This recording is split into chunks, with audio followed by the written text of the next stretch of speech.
so fucking pain, my love. Hold on. Just wanna let you know that we're handling big business. This is Darrell. What up, what up? All right, and so me and Darrell are meeting today. He's been an awesome friend and soon business partner to be helping me kind of like get all my stuff together, y'all. We have a lot of entrepreneurship endeavors, from marketing to fashion to this content stuff, I guess. And we're just talking about it. So No, we executing, not just talking. we're executing. Facts. But yeah, we're talking about a lot of great stuff. So, I mean, as you were saying. So yeah, I say if that's the goal, to also get into the fashion space, and you also want to do content, you also want to document, show them you starting, like whether that means buying your own machine, sewing stuff, fucking it up, messing up, and then starting over. Let that be part of the brand. Yeah. Exactly. Let that be part of the brand, because people are gonna buy from people that they know, like, and trust. Yeah. And the reality, to build that trust, you have to share your story. Yeah. You have to share where you're at, because nobody starts off at $1 million business. Like, you don't wake up and say, I got $1 million business. No, you start at zero or negative, build that up, and then at the end of the day, that's where you start building your loyal fan base, right? That's going to be the people that's going to buy whatever you sell in the future, or your first thing when you do a drop. Biggest thing is like you're marketing yourself. Yeah. And that's going to teach you more than anything, even outside the experience that you have already from marketing with people. You can do that in real time for how you was able to market your business.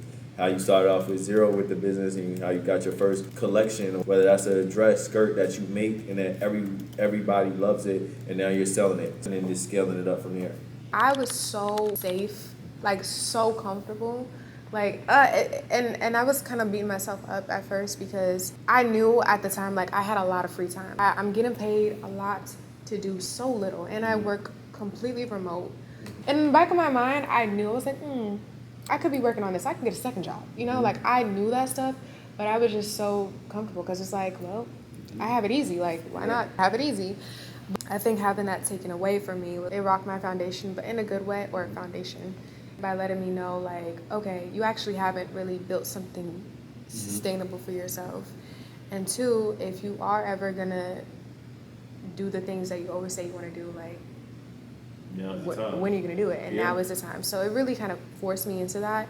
And also not being able to get a new job as quickly as I thought I would have been able to. I think I kind of needed that to be humbled in that way, because it's like, okay. Yeah, imagine if I got a job back in like March, like I thought, I wouldn't have done any of this. So I think I am being forced to make a way. You know, I think God is like, yeah, there's a reason I'm not hearing back from these jobs. I'm not getting more interviews. I just like, no. This your opportunity. This your opportunity. In reality, whatever they were paying you, they were making 10 times that. I'm already knowing. So now it's just put you in a space where whatever they were paying you can get more than what they were paying you on a monthly basis. Yeah. Or out of one client, because whatever you're only transitioning the same value that you was giving to them into your own self. When I was working in fashion and like with the marketing teams, being the person to connect the dots for influencers, for example, and how much we're paying them, and I'm like, dang, I ain't even gonna make this in 2 months. Another job, I remember we paid a consultant $75K. She did all that initial work, like looking for the talent, being the liaison between us and them, scheduling a lot of things like that. For example, no difference between you and her. Yeah. Just show them the value, and it's like somebody's gonna pay it. It don't gotta be them. Somebody's gonna pay it. Whatever they're paying, they're getting way more value than that. So I would say that like fuck the job. Like that shit was temporary anyway. It wasn't gonna pay you what you worth anyways. Only you could do that. So true. You ask for opportunity to focus on you put it into existence, where it's like now you're in a position where you have no choice but to do what you want to do. Yeah.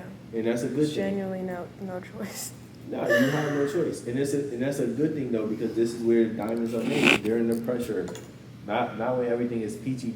It's like for real. When everything peachy, you ain't worried about that. No. But now this is like where you gotta show them who you are, and also show yourself who you are. Remind yourself, because you're already her, so you just gotta remind yourself that you are. And then again, not saying you showing it to the world, but you doing it for yourself, and the world gonna see. Yeah. Everything that you say you want, you can have. Entrepreneur, you're a fashion designer, you're already that. You ain't trying to get there, you're already that. You gotta embrace that before everything else catch up. For real. You said it. Cheers to the. Hold on now. Cheers to the girls' weekend. Cheers, bitch. I pull up like Jimmy Neutron. Can you pick it and move on? Like you hard, and I know.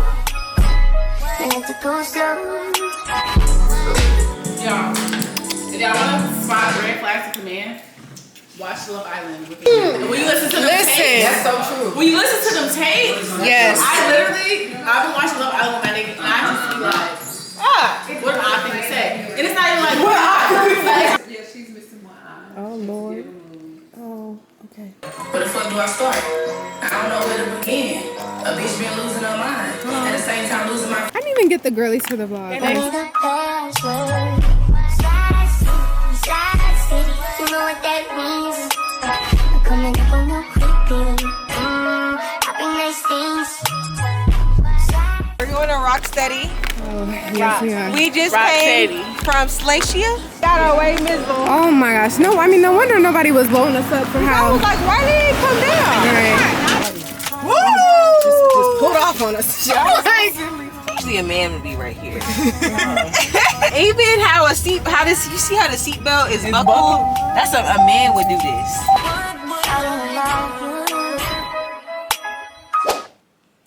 So why am I mid-editing my video and I noticed my yap session was recorded in slow motion? I am queen of doing that. I swear, I think every time I go to do a vlog, I do that. But I guess take two. And essentially, hold on.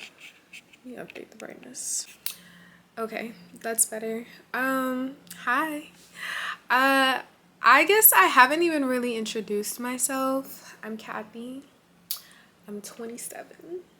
I turned 27 at the end of April. It's June. And 27 has definitely been a little bit of an awakening for me. Long story short, I have really been reconciling with a little bit of what I said earlier, which was I haven't necessarily built the foundation that I thought I had for myself, you know. And when it comes to doing the things that I always said I wanted to do, I feel like I need to do it, you know. And I've been severely humbled by basically losing my marketing job, and I'm at a place now where my back is really against the wall, and I'm kind of being forced to truly do the things that I have always said I wanted to do. And a lot of that is content creation, you know. I've always wanted to create content. Like, you'll see on my channel that I have content from before, and it just either would take me how long to edit or whatever. And a lot of that is because I would feel like I'm not where I want to be. But I think I've learned that maybe you could be where you want to be in life, still on life. So this is me starting over or whatever, and just kind of like sharing the journey. But for context about our conversation earlier that I was having with Darrell, you know, he works in like the business development space, and he was really putting me on game to like the opportunities there, and basically like how to leverage what I already have to kind of support other people with their businesses in the terms of marketing. So that was a really great conversation. It's something that has already been sparking up for me, but yeah, I don't know. It's just something I'm gonna work on, you guys. I just want to share the journey, but I don't know. I'm still figuring it out, still figuring myself out, and I decided I'm just gonna take y'all along the journey with me. And I gotta go because I have to go to work. Okay, I unfortunately am back in the hospitality space, and again, very, very, very, very humbled, but for the better, because it's just kind of motivating me to know that I don't ever want to do this ever again. I don't ever want to serve. I don't ever want to like be behind a bar. Like I'm over it. So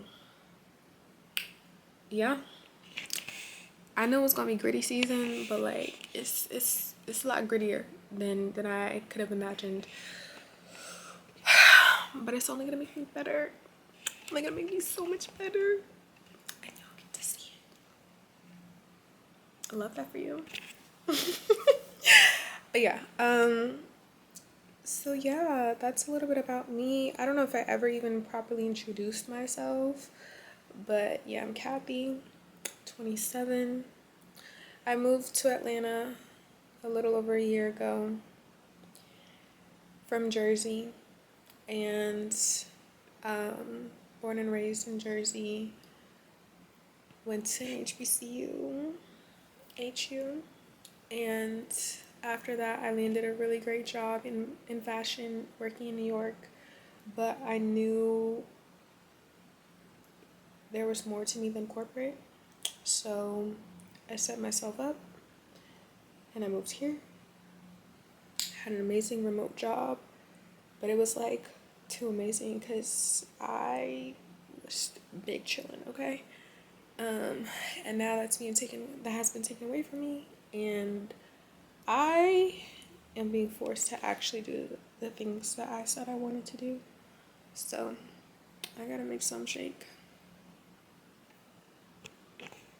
So let's shake. Adios, muchachos. Thank you for watching this vloggy. More to come. Good things to come. Okay, bye.